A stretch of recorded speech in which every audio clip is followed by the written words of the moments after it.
Welcome to Unveiling Death. I am Rabbi Jeffrey Weil. Old brain, new brain, life and hope after a catastrophic stroke with Jennifer Rose Goldman and Caryn Meg Hirshleifer. Jennifer Rose Goldman is a motivational speaker on wellness and self-care.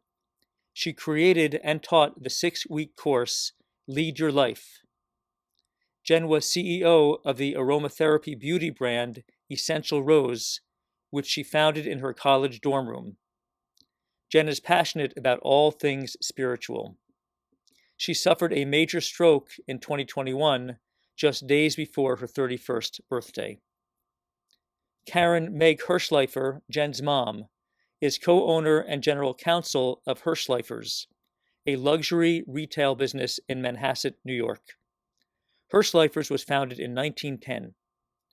Caryn previously worked as an attorney in New York City government. She plays rock and roll bass. Jenn and Caryn are co-authors of In the Face of Catastrophe, How a Traumatic Brain Injury Became a Blessing. Please contact me at rabbiw14@gmail.com, and please follow and share this podcast. Now here's my conversation with Jenn and Caryn. Caryn and Jenn, welcome to Unveiling Death. Thank you so much for being on this podcast with me.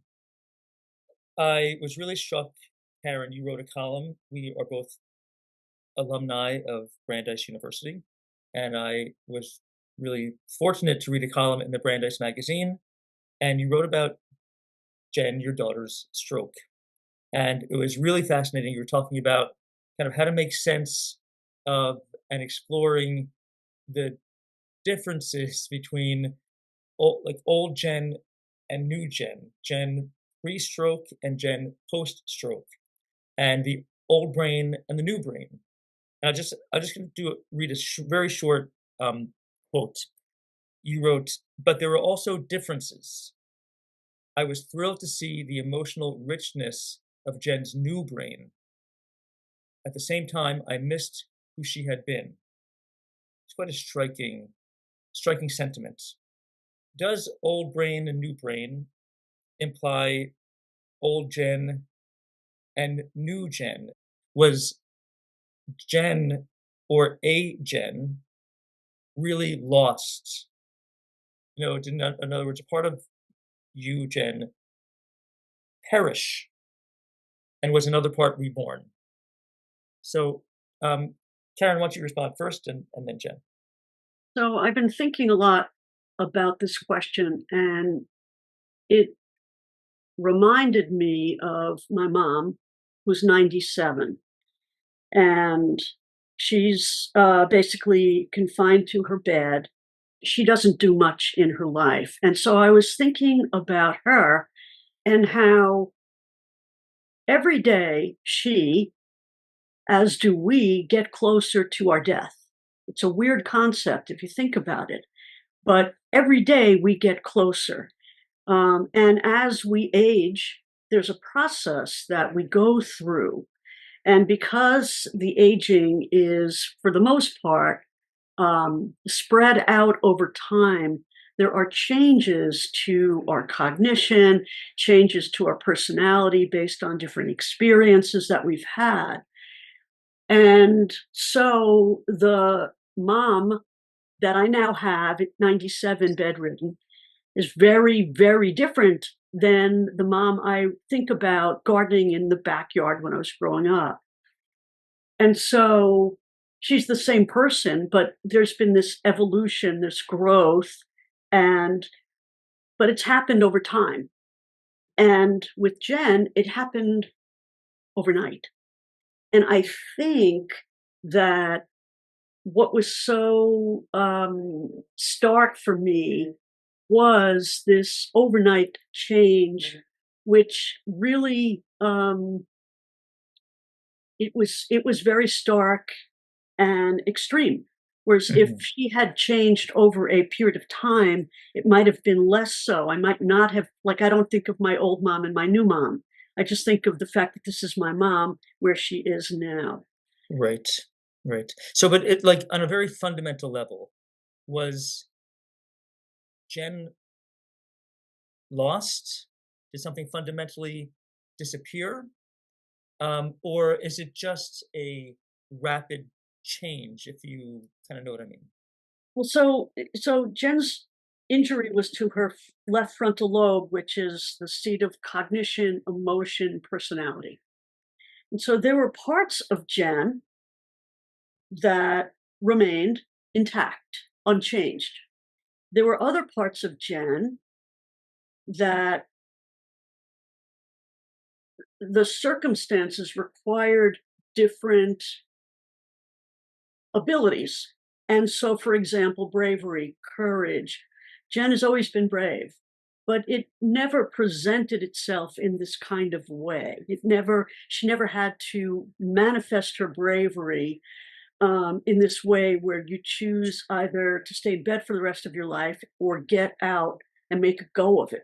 Okay, so there's that. But then at the same time, there was a flood in her brain. It was like Niagara Falls. And there were parts of her cognition that were gone. And there were parts of her, the way she processed information, the way she basically the defenses she that were created as she grew up and dealt with teasing and all sorts of stuff that we all go through, some of that was washed away. And so, in certain respects, there was a new Jen, there was a new brain. Um, and so that was, um, it was hard because even though I view her new brain to be in many ways more effective and than her old brain, and washing away defenses that in reality no longer serve you because you're an adult and you don't need to harbor grudges for things that happened 25 years ago. At the same time, there was a sense of loss. Right. Jen, how do you respond to this? About your old self and new self, old brain, new brain, and continuity or sharp rupture? So I think I understand completely what my mom is saying, and it makes sense on a conceptual level. However, it's very painful for me to think that my mom feels that way. And it's not rational, it's just a feeling that I have. It makes me very emotional to think that to feel like my mom misses my old brain. It just feels bad. Right. You guys talk about that? Yeah. Yeah, we do. I mean, I feel bad that Jen feels bad. I mean, I don't want to make her feel any. She's felt bad enough. I don't want to add any additional stress or a sense of sadness to this event, which has taken so much from her. But it's sort of interesting because at the same time, um, there's a loss that I have experienced. And you are entitled to experience that and grieve it for however long you need to. Right. And your that's your right. Mhm. That's your right. Yeah. And don't even consider how it makes me feel because it's not your responsibility to like have to take care of me in that way. Well, I think it's really generous of you to permit me to have my process. Yeah. And I know but I'll never stop saying it that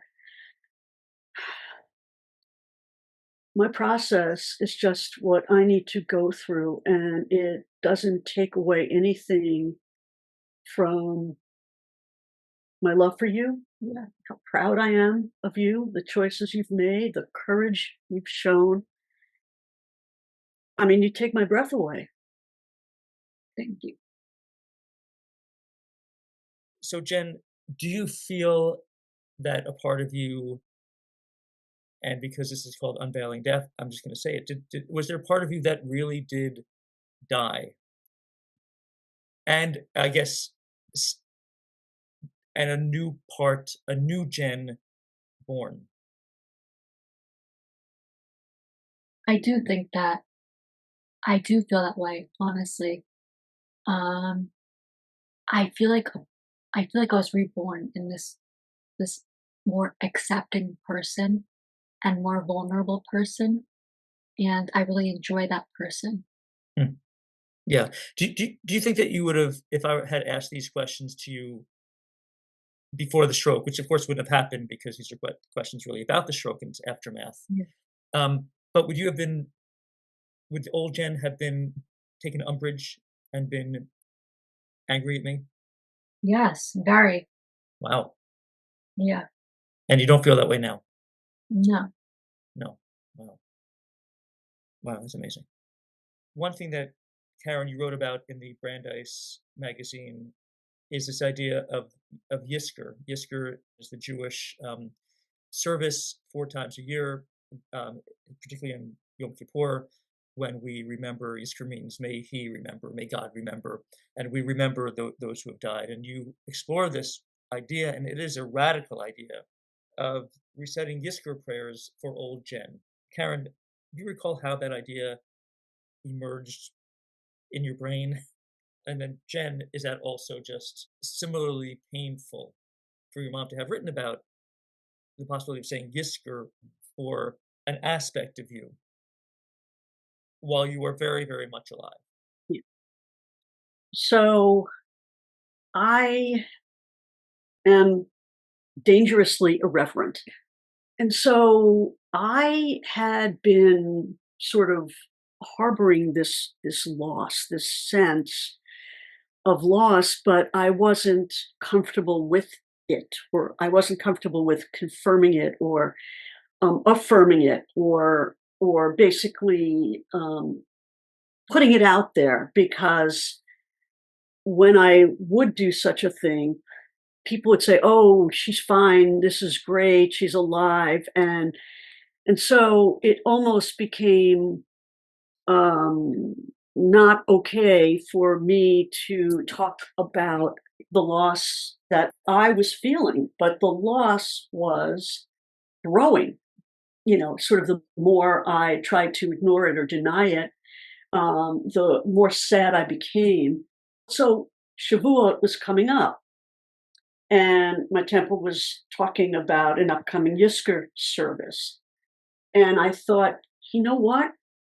I am grieving just like other congregants who have had a relative die.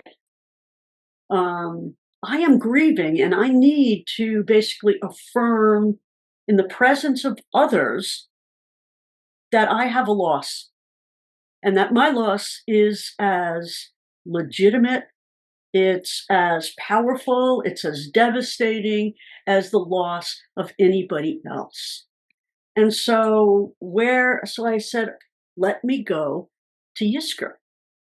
And, initially I thought, well, maybe this isn't right. Maybe I don't have the right to go and stand among other congregants who are facing the death of a loved one when my loved one is alive and well, and in certain cases is even probably in a better position now with her new brain than she had been. The potential Right. for a richer life was there. So did you for that Yisker service on Shavuot, did you stay in there and rise and say those? I did. And Good. so while everybody else was, we stood, and it was for me very powerful to stand among my fellow congregants, because these were people who were carrying the weight of loss. And I too was carrying the weight of loss. And I didn't have to explain to anyone there what my loss was. So Mhm. it was just for me to stand among a sea of people who were expressing this sense of loss and despair it was just it was really powerful. So, Jen, your mom rising during Yisr service with you in mind, how does that make you feel? Um, I think it's a really cool way to process her grief. I think I'm really proud of her for doing that. Mhm. You talk in the book about gratitude. Jen, you in particular, I think you really write a lot about gratitude and following the stroke, which might be ironic. I think you even, and correct me if I'm wrong, express gratitude for the stroke. Mm. So that's crazy radical. And I'm wondering just if you could explain why you're grateful for the stroke. And then also, how do you sustain or can you sustain gratitude over time? So I'm grateful for the stroke because it gave me the gift of time with my family that I didn't realize I needed it in the moment. And it gave me the opportunity to spend time with them and to foster close connections with them and to really like appreciate my time spent with them and to really strengthen my connection with them. And remember my family I did that with. I've grown closer to everyone in my family, my mom, my dad, and my sister. I allow myself to feel what I need to feel in the moment. If I'm not feeling grateful at a particular moment, I am okay with that. It comes and goes in waves. I allow myself to ride the wave of my gratitude and I feel what I ever need to feel in the moment. Mhm. I'm not always grateful for everything. That would be BS. Right, right. So I thought that part of the gratitude would be for, or maybe I just assumed that part of the gratitude would be for what you have gained, what has been birthed inside you, in terms of your attitude, character, personality that had not been there previously. Is that part of your gratitude too? Is it, or is it Yeah, really primarily family? my whole my whole attitude on life Well, I think in order for Jen to have these deeper connections, there had to be some fundamental, shift in how I was able to open up to people in A general shift in how you're able to open up to people. I and see. connect with them. right. Before this, I was very closed off, You were closed off. which is why I would have been angry at the questions you were asking me.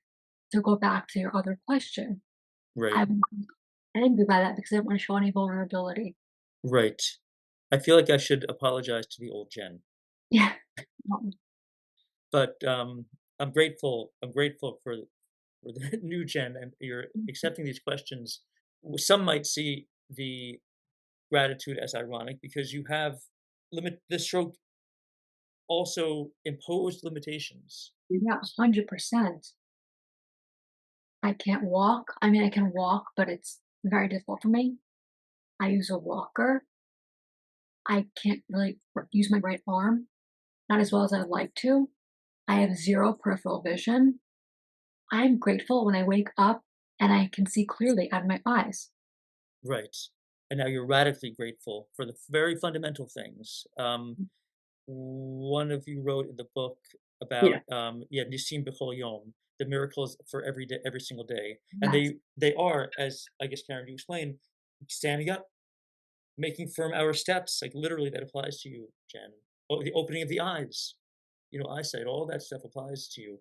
And we're supposed to every single day, baboker in the morning, thank God for those very fundamental things, some of which you have sometimes, and some of which you have at all the time at varying degrees.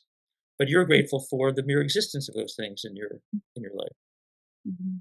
Yeah.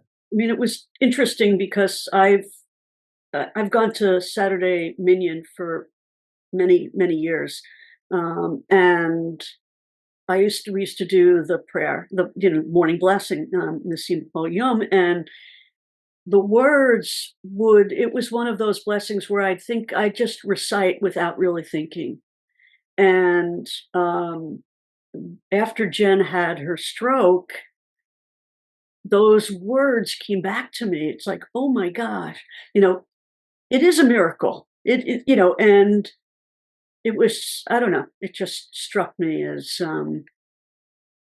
it was just a powerful moment when I had that realization. Realization, right, got it.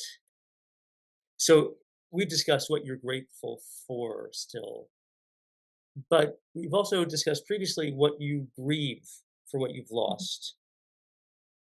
And is that accurate, Jen? Are you grieving the things, capabilities that you have lost, and how is that grief expressed? Honestly, I'm not still grieving anything. It's been 3.5 years since the stroke, and at this point, I'm done grieving. You only have the power to basically decide what you want for your life, and you can choose to take steps or not. And I'm going to choose to take those steps every day. Was there a point at which you kind of decided, "I'm not grieving anymore"? Mm, Or was that just an evolution or a An natural way? evolution, It was an an evolution. evolution. It was an attitude shift. I'm not sure when it happened. Mhm. I mean, I grieve on and off all the time, honestly. Like, I'll have moments where I'm grieving, and then I'll quickly go out of it. It's a choice I make in every moment to just shift. Does that ever feel tiring? No, honestly, no. Hmm. I'm excited by the opportunity I have to make that choice. Well, that's exciting and very inspiring. Thank you. So, have your attitudes since the stroke changed your feelings about death? Yeah, I'm not afraid of death anymore at all. I came on the brink of death and I looked it in the face, and there's nothing scary about it at all to me anymore. I know we're all gonna die, and I feel like I did die, and I came back to life, and I'm choosing life every day. Karen, how about you? For me, the thing that I learned was the importance of being present because that's how I got through. And so that's a skill. And so, sort of, the antidote to obsessing about death is to be present and to basically seize the moment. I'm here with Jen now. We're talking to you. This is, for me, it's been a really powerful, interesting, inspiring conversation. I'm here. This is, and I derive, you know, um, pleasure from this. I derive good feeling from this, and that will carry me through. So that's where my mind is at. And so I will take that with me. But it's these different places or opportunities for connection, really meaningful connection, where you're dealing with somebody authentically, where you're heart to heart. That to me is the antidote to worrying about death. Karen, what you're saying also profound. The worry about death is like that's what we do. We worry about our loved ones and they're disappearing. We do that. And you're saying, Karen, the response to the worry is to be present. This is where we are now. This is what we have now. This is the meaning that we have right now. And if we exist in the presence and find meaning and joy and connection in our presence, all the three of us and everyone else in the world, Yep. then worrying about what might happen in the future is alleviated. Right. It's just where you focus your energy. It's just where you spend your time. If I spend my time, like I'm heading to work after this, and there's certain people at work who are bright, they're lights. I will Mhm. see them, they're joyful. Okay. I'm not sure that I'm a joyful person. I'm much too cynical for that, but there's someone in my mind at work, and I will go and I'll greet her and I'll hug her and I will feel this connection that will sustain me. And so instead of thinking about, oh my God, I'm getting older, there's too many books that I want to read, it's a complete frustration when I pick up the New York Times book review section because I'm never going to live long enough to read everything I want to read. You don't have to. That's why the book review exists. You read the review of the book, it's as good as reading the book. And you save a lot of money too. I wish. But so what I try to do is to look for people who inspire me, who I can be present with, and that fills my heart, and I can carry that with me through the day. Okay, so Jenn, you are now and have always been a very dynamic human being. What were your goals prior to the stroke? And what are your goals now?